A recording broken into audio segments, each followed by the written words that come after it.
Hello and welcome to the House of Wisdom. For those of you who signed on hoping for a knife review video, you can leave now. This is not a knife review video. It's going to be a video about how to stay married and be a knife enthusiast at the same time. Married people argue primarily about two things: marital intimacy and money.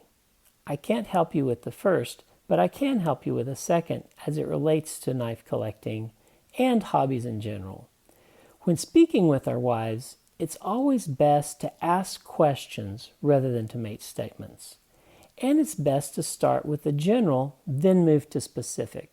For example, if you were arranging a conversation about your hobby of knife collecting, the first step might be this: Honey, I was thinking about having a hobby. Would that be all right with you?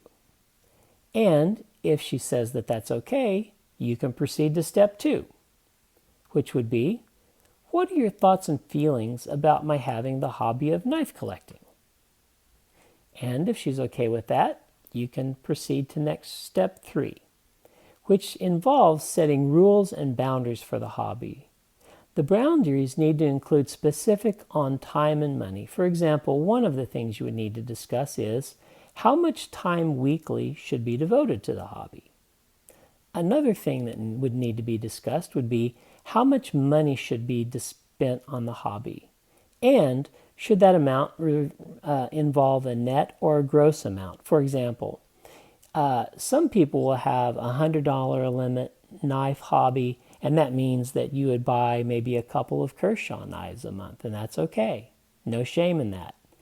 Others will have something like a $500 a month hobby, which means that you'll maybe buy a couple of zero tolerance knives, or you'll buy one high-end production knife like a Chris Reeves Sebenza a month. But would it be okay if you were to sell a knife for $200, for example, on the secondary market, and your limit was $500 a month? Would it be okay to use that as a net and bump your monthly purchasing permission up to $700? That's something that would need to be discussed. Another thing that would need to be discussed is, should you need to exceed the monthly limit, would it be acceptable to combine 2-month periods, for example? If you had a knife that cost $750 and your monthly limit was $500, would it be okay to combine 2 months spending limit to buy the one knife that was more expensive than either of the months individually? Something to think about. Another good thing to discuss with your wife are exceptions to your rules. For example, my wife and I have an exception for Blade Show. I've explained to her about how Blade Show is a special time that many of the manufacturers of knives come. Their books are closed, but they'll bring some samples of their work to sell so that they can show their work off. And it's a wonderful time to buy a knife where normally you would have a long waiting list, or it would be impossible because their books are closed. And so she allows me a higher spending limit just for Blade Show. But it's something you need to discuss beforehand. Another thing to discuss is, if you need to go outside of the boundaries of the time and money you've discussed, how should that happen? I recommend you have a special discussion with your wife and explain the situation. For example, sometime during the year, maybe your Grail knife comes up for sale and it's at a great price and it's a once-in-a-lifetime opportunity. Talk with your wife about it before you buy your Grail knife, just to make sure she's okay with it and on board with it. Here are the key points that I think are important to think about with your marriage as it relates to your hobby. Firstly, are you being fair and equitable with your wife? We husbands are great at setting spending limits for our wives, but exceeding those limits ourselves.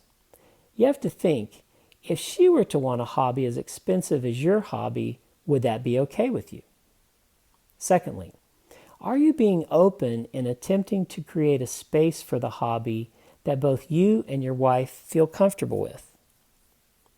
And thirdly, do your calendar and your checkbook reflect your core values? It's okay to have a hobby.